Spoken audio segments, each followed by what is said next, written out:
कुछ दिनों पहले ही विनोद और काजल की शादी हुई थी। दोनों अपनी नई जिंदगी से बहुत खुश थे।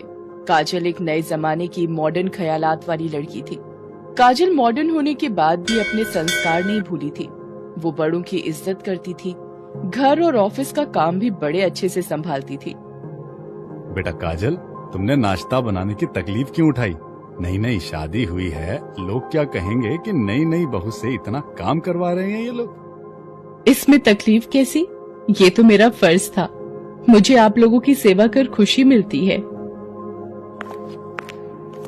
तभी विनोद वहाँ आता है। काजल, मेरा नाश्ता लगा दो, मुझे ऑफिस के लिए देर हो रही है। अरे अभी अभी तुम दोनों की शादी हुई है, तुम दोनों साथ में कुछ समय बिताओ, कहीं घूमने जाओ। तुम दोनों तो सामाजिक उलझन में उलझ गए। ये दिन जिंदगी में सिर्फ एक बार ही आते हैं। मैंने तुम दोनों के लिए गोवा में हनीमून पैकेज बुक करा दिया है।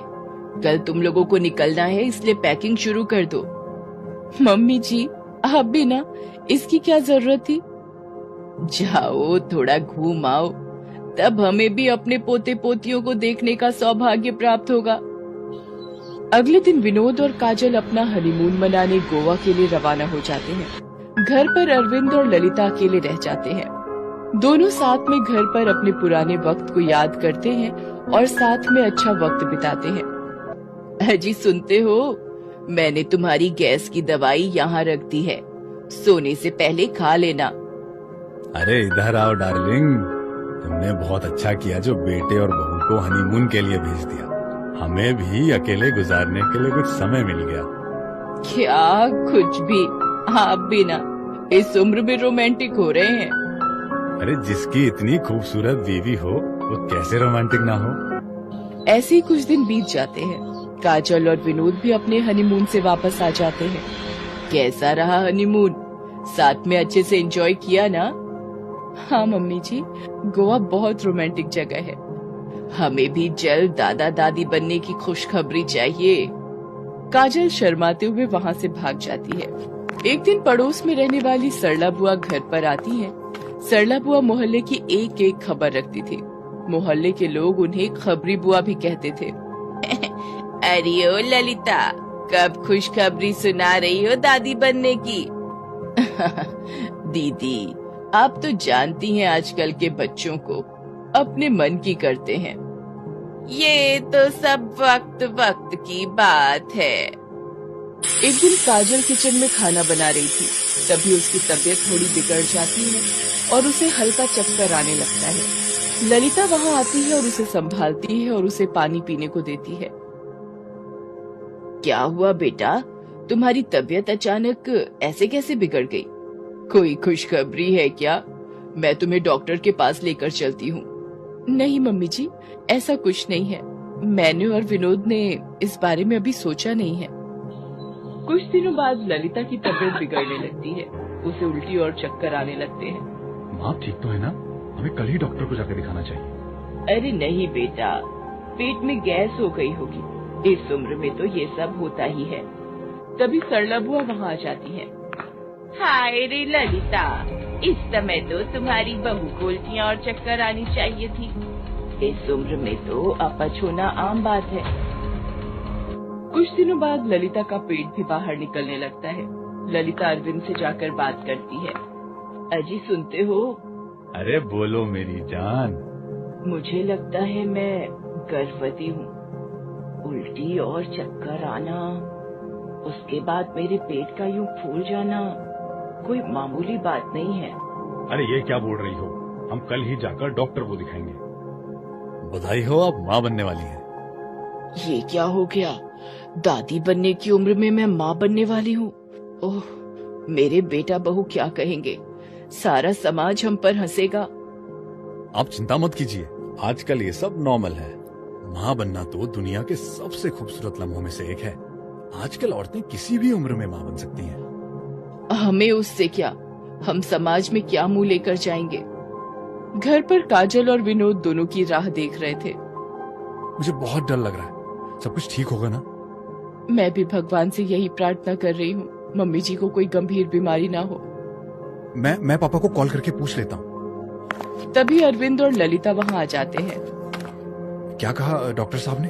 सब ठीक है ना? हाँ बेटा, सब ठीक है। भगवान का लाख लाख शुक्र है कोई बड़ी बीमारी नहीं हुई। बेटा वो हम तुम्हें बताना चाहते हैं कि अरे वो ललिता माँ बनने वाली है। तभी वहाँ सरला बुआ भी आ जाती हैं। क्या मम्मी जी फिर से माँ बनने वाली हैं? वो भी इस उम्र में?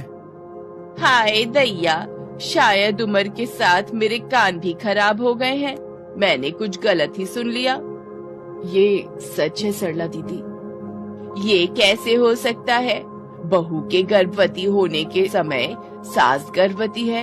हे राम, रहीमन संसार में भांति भांति के लोग। डोंट वरी मम्मी जी, ये सब आजकल कॉमन है। आजकल की औरतें अपने सपने पूरे करने के लिए उम्र होने के बाद भी सैरोगेट मदर बनना पसंद करती हैं। ललिता को समाज का डर था कि समाज के लोग क्या बोलेंगे। आस पड़ोस वाले सभी हंसेंगे और उनका मजाक बनाएंगे। सरला बुआ मोहल्ले में सभी को जाकर ये बात बता देती हैं। आस पड़ोस की औरतें ललिता के घर पर जमा हो जाती हैं। ये मैं क्या सुन रही हूँ ललिता, क्या ये सच है? मुझे तो यकीन ही नहीं हुआ, इसीलिए भागी भागी यहाँ चली आई। इसीलिए कल मैंने अरविंद भैया को इमली ले जाते हुए देखा था। मुझे लगा था बहू खुशखबरी देने वाली है, लेकिन यहाँ तो सास ही। तभी वहाँ काजल आ जाती है। मम्मी जी, आपको आराम करना चाहिए। इन औरतों को तो सिर्फ गॉसिप करने के लिए टॉपिक चाहिए। लेकिन ये सब तो सच कह रही है ना?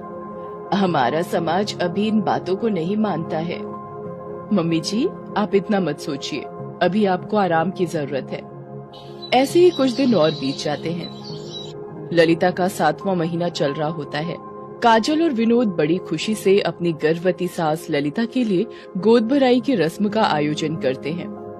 काजल मोहल्ले में जाकर सभी औरतों को निमंत्रित कराती है। सरला बुआ, कल सासू माँ की गोद भराई है, आप सभी उन्हें और उनके बच्चे को आशीर्वाद देने जरूर आइएगा।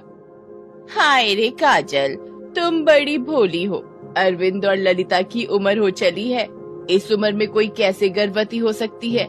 बच्चे के भविष्य का क्या? सारी जिम्मेदारी तुम पर और विनोद पर आ जाएगी।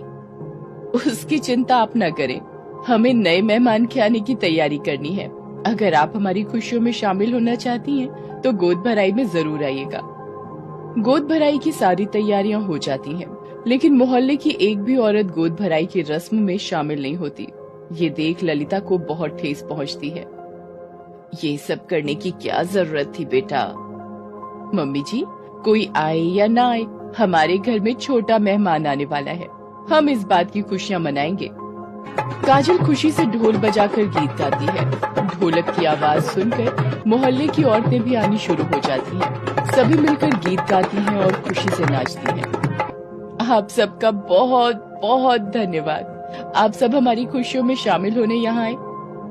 आते कैसे नहीं, तुमने इतनी जोश और उमंग से ढोलक बजाया, हम लोग अपने आप को यहाँ आने से रोक नहीं पाए।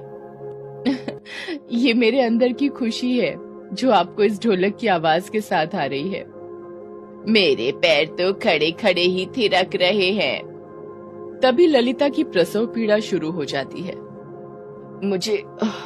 मुझे फौरन अस्पताल लेकर चलो। मैं तुरंत एम्बुलेंस को फोन करती हूँ। ललिता को हॉस्पिटल लेकर जाते हैं। ललिता को छोटी नन्ही बेटी होती है। मुझे बहुत खुशी है हमारे घर में लक्ष्मी आई है। ये हमारी भी बेटी है। हाँ, और हम भी इसे अपनी बेटी की तरह ही पालेंगे। बहुत बहुत बधाई हो ललिता। खुश नसीब लोगों के घर में ही बेटियां जन्म लेती हैं। नन्ही परी के